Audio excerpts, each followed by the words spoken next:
Sir एक सवाल मेरा यहाँ पे ये बनता है कि मान लीजिए किसी को अपना पोर्टफोलियो में मिड कैप चाह रहा है कि वो भाई मिड कैप में मुझे जाना ही जाना है, मिड कैप फंड्स में। अब ये बताइए कि सर वो कैसे डिज़ाइन करे अपना, अगर मिड कैप के हिसाब से चयन करे तो कैसे करे यहाँ पर। दूसरी चीज़, और रिटर्न और रिस्क के बीच में कैसे मैचिंग करें यहाँ पर। देखिए, जब भी आप कोई पोर्टफोलियो बनाते हैं, एसेट एलोकेशन हमेशा एक अच्छी अप्रोच होती है। विद इन इक्विटी के अंदर भी आपको एसेट एलोकेशन अप्रोच अच्छी होती है। आमतौर पर जब आप एक एफिशिएंट पोर्टफोलियो की बात करते हैं और आप टूवर्ड्स कंसिस्टेंसी आप लाना चाहते हैं अपने पोर्टफोलियो में, तो लार्ज कैप ओरिएंटेड पोर्टफोलियो बनता है। अगर आपने अपने पोर्टफोलियो में 70-75% लार्ज कैप रखा है और बाकी 25% में आपने मिड कैप फंड्स या गोल्ड का भी एलोकेशन ले रखा है, तो वो एक अच्छा पोर्टफोलियो बनता है। अब किसी इन्वेस्टर्स के लिए मिड कैप कितना हो सकता है? देखिए, करने को तो 50% भी हो सकता है अगर आप एग्रेसिव इन्वेस्टर्स हैं।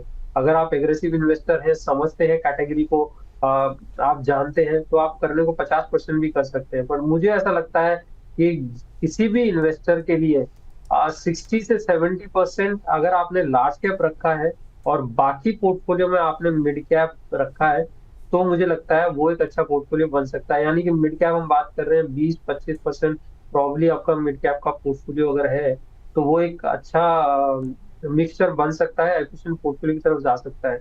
तो मिड कैप लिमिटेड एक्सपोजर में, जैसे हमने कहा, 20-25% is a good exposure in your portfolio, आपको एक अच्छे रिटर्न दिलाने के लिए। इससे ज्यादा मुझे लगता है कि आपकी रिस्क एपेटाइट पे बहुत कुछ डिपेंड करेगा। तो सर और इसको आपस में समन्वय कैसे बनाएंगे रिटर्न और रिस्क के बीच का। रिस्क और रिटर्न के बीच में देखिए, रिस्क और रिटर्न क्या होता है, रिस्क और रिटर्न का जो कॉम्बिनेशन है वो बनता है आपके पोर्टफोलियो में कितना एक्सपोजर आप ले रहे हैं। आप ज्यादा मिड कैप की तरफ जाते हैं, हाई एक्सपोजर ले लेते हैं, कोई भी वॉलेटाइल एसेट का जब आप हाई एक्सपोजर की तरफ जाते हैं, तो आपका रिटर्न जरूर हाई हो जाता है, लेकिन रिस्क फैक्टर भी उतना हाई आपको दिखाई देता है। तो जो एफिशिएंट पोर्टफोलियो जब आप बनाते हैं जिसमें कि आप मिड कैप को लिमिटेड रखते हैं, तो आपका रिस्क फैक्टर लॉन्ग टर्म में उतना ही वोलेटिलिटी कम हो जाती है, जो आपके रिस्क एपेटाइट के अकॉर्डिंग सही हो सकता है। देखिए, मैंने पहले भी कहा कि रिस्क रिटर्न का कॉम्बिनेशन आपके रिस्क एपेटाइट पे बहुत कुछ डिपेंड करता है। अगर आप अपने पोर्टफोलियो में ज्यादा डाउनफॉल नहीं दे सकते, फॉर एग्जाम्पल आपको लगता है कि आप 10-15% से ज्यादा आप अपने पोर्टफोलियो में डाउनफॉल नहीं देख सकते हैं, तो प्रोबेबली मिड कैप आपका 10-15% से ज्यादा नहीं होना चाहिए, ओवरऑल आपका लार्ज कैप बनना चाहिए। वहीं पर आपको लगता है कि 20-25% आप पोर्टफोलियो में डाउनफॉल देख सकते हैं, कंफर्टेबल है आप, तो प्रोबेबली आप मिड कैप जो है 30-40% की तरफ जा सकते हैं। तो आपका कंफर्टेबिलिटी फैक्टर, ओवरऑल वोलेटिलिटी कितना आप देख सकते हैं, क्या आपका रिस्क एपेटाइट है, जी उसके बाद आपका जो है रिस्क रिटर्न का कॉम्बिनेशन बनता है। ठीक है, और यहाँ पे ये चीज़ समझनी बहुत ज़रूरी थी हमारे व्यूअर्स को। अब हम लोग दिव्य एक सवाल ले लेते हैं यहाँ पे, और इनका सवाल है, अमृत सिंह ने हमें सवाल भेजा, फोलियो है उनका अपना। तो इन्होंने क्या जानकारी दी है कि 22,000 रुपये महीने की 5 SIP उनकी चल रही हैं, 10% ये स्टेप अप करना चाह रहे हैं और 20 साल तक ये निवेश करेंगे यहाँ पे। और इनका कहना है कि मेरे फंड का जो सिलेक्शन है वो सही है या नहीं है। तो हम लोग एक बार दिखाए थे स्क्रीन पर ताकि व्यूअर्स को पता चल सके कि क्या क्या इन्होंने चयन किया फंड में। तो पराग पर एक फ्लैक्सी कैप फंड है, 10,000 की SIP इनकी यहाँ चल रही है। कोटक मल्टी कैप फंड में यहाँ पे 4,000 रुपये का निवेश यहाँ है इनका। HDFC mid cap opportunity fund में 3,000 का निवेश कर रखा है, SIP की चल रही है इनकी। निपॉन स्मॉल कैप में 3,000, ICICI निफ्टी नेक्स्ट 50 फंड में भी 2,000 रुपये का निवेश इन्होंने किया हुआ है। अब ऐसे में सर जितेंद्र सर, आपके हिसाब से जो फंड के मैंने नाम बताए, आपको क्या लग रहा है कि ये जो चयन है वो ठीक है? मैं एक बार रिपीट करूं आपके लिए दोबारा क्या सर? नहीं, मैं समझ गया।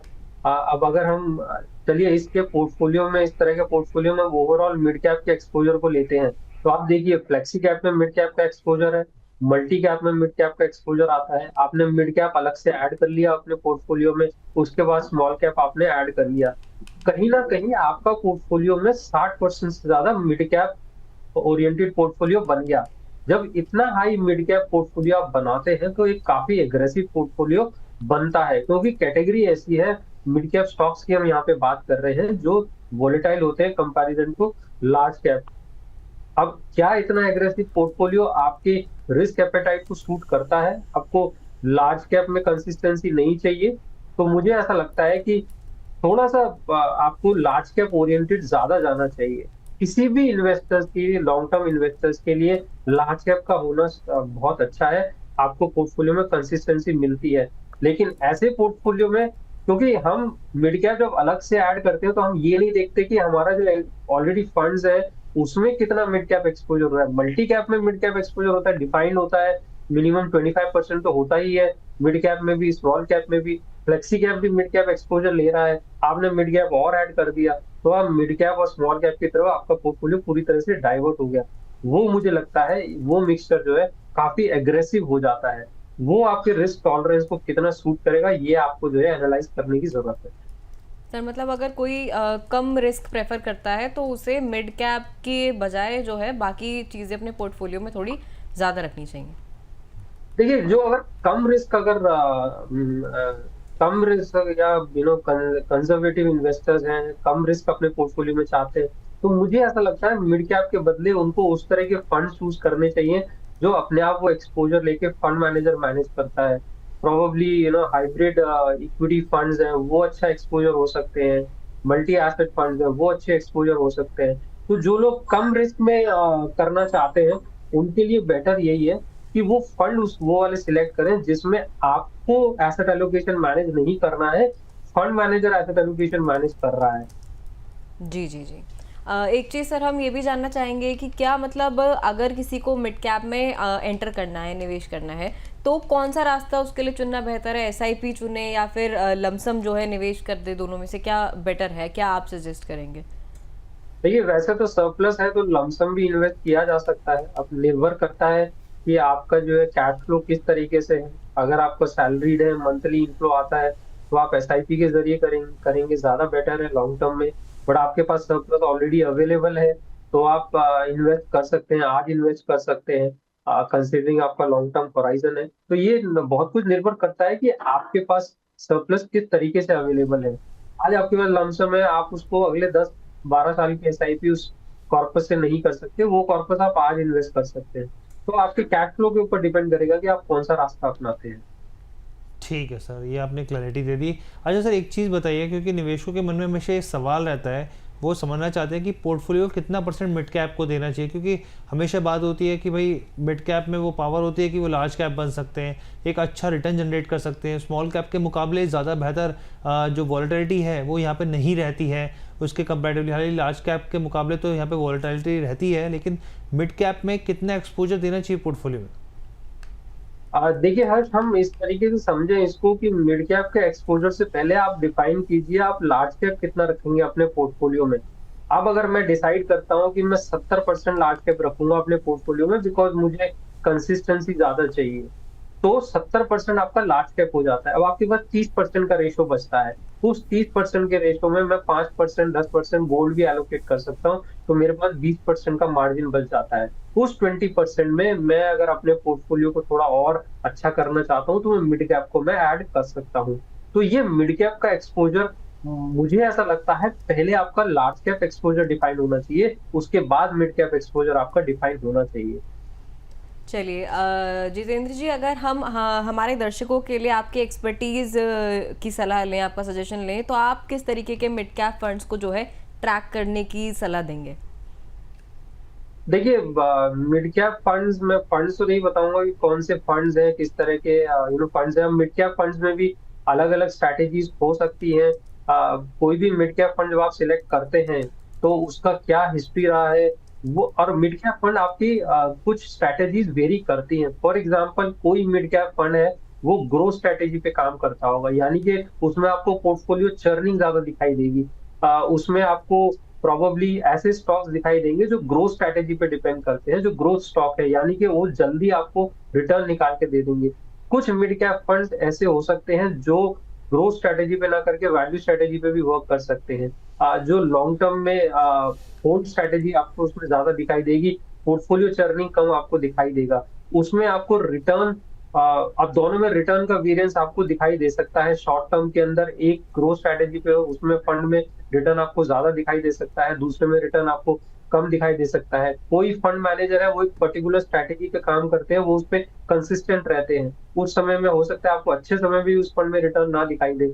तो ये अलग अलग स्ट्रैटेजीज आपको मिड कैप में दिखाई देती है। तो जब आप फंड का सिलेक्शन करते हैं, आपको ये देखना है कि आप किस स्ट्रैटेजी के साथ आप जाना चाहेंगे। जो भी स्ट्रैटेजी आप अडॉप्ट करते हैं, मान लीजिए आप ग्रोथ स्ट्रैटेजी आप जाना चाहते हैं, तो उसके प्रोज एंड कॉन्स समझ के तब आपको मिड कैप फंड का एक सिलेक्शन करना चाहिए। ठीक है सर। अच्छा सर, एक चीज़ ये भी समझाइए कि मिड कैप फंड्स में रिस्क कितना होता है, कितना मतलब ये मान के चलें कि भाई इतना तो आपको ध्यान रखना चाहिए कि इतना % निवेश कीजिए, और ताकि रिस्क उठाने की इतनी पावर तो आप रखिए, और खासकर ऐसे बाजार में जब बाजार में गिरावट हो रही हो।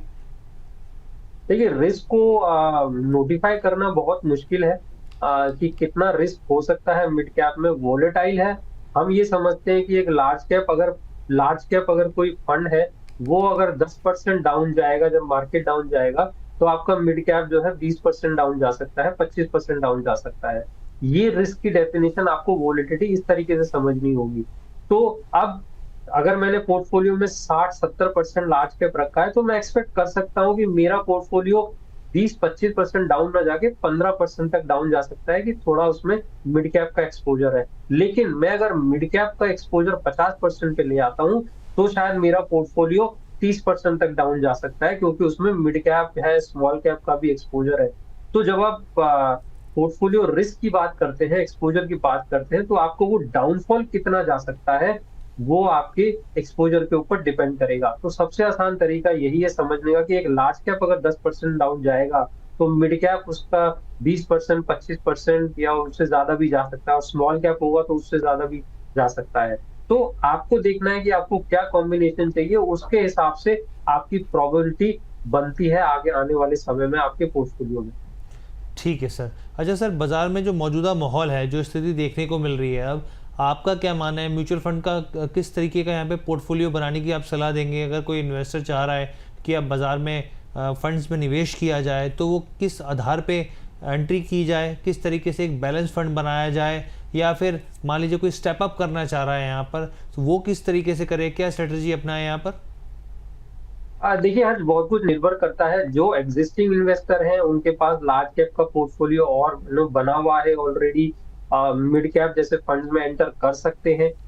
उनके उनके पास अगर वो कैटेगरी नहीं है, अगर नए निवेशक हैं, नए निवेशक स्टार्ट करना चाहते हैं, तो मेरा हमेशा ये मानना है कि नए निवेशक के लिए लार्ज कैप फंड्स अच्छे रहते हैं, या फिर आपका जो एसेट एलोकेटर फंड होते हैं, वो ज्यादा अच्छे रहते हैं, अगर आप खुद से एसेट एलोकेशन नहीं कर सकते। तो नए निवेशक के लिए तो शुरुआत लार्ज कैप फंड से ही करनी चाहिए। मुझे नहीं लगता उनको मिड कैप या स्मॉल कैप में सीधा एंट्री लेनी चाहिए। लेकिन एग्जिस्टिंग इन्वेस्टर है, डिपेंडिंग ऑन आपके पोर्टफोलियो में क्या एक्सपोजर है, उसके अकॉर्डिंग आप मिड कैप को अपने पोर्टफोलियो में ऐड कर सकते हैं। लेकिन शुरुआत हमेशा लार्ज कैप फंड से कीजिए। धीरे धीरे जब आप समझने लगे मार्केट डायनेमिक्स को, तब आप जो है और कैटेगरीज को ऐड कर सकते हैं।